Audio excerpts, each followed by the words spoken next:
સુરત શહેર Limbayat police station વિસ્તારમાં 18 વર્ષ અગાઉના સને 2007માં બનેલ ધાડના ગુનામાં તથા આંધ્રપ્રદેશના કુલ્લુર પોલીસ સ્ટેશનમાં 5 ઘરફોડ ચોરીમાં નાસ્તા ફરતા આંતરરાજ્ય ગેંગના ગુનેગારને ઇન્દોર મધ્યપ્રદેશથી પકડી પાડતી સુરત શહેર ક્રાઇમ બ્રાન્ચ.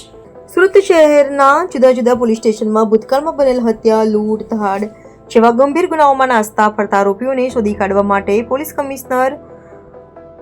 શ્રી, અધિક પોલીસ કમિશનર શ્રી અને અનુસંધાને નાયબ પોલીસ કમિશનર શ્રી ક્રાઇમ નાઓએ 19/3/2025 થી તારીખ 31/3/2025 સુધી નાસ્તા ફરતા આરોપીને પકડવા માટે ડ્રાઈવનું આયોજન કરવામાં આવેલ છે. અનુસંધાને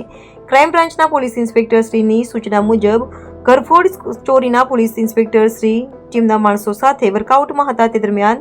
લિંબાયત પોલીસ સ્ટેશન વિસ્તારમાં સને 2007માં મધુર જ્વેલર્સ નામની દુકાનમાં 18 જેટલા મધ્યપ્રદેશની ધાર ગેંગ સભ્યોએ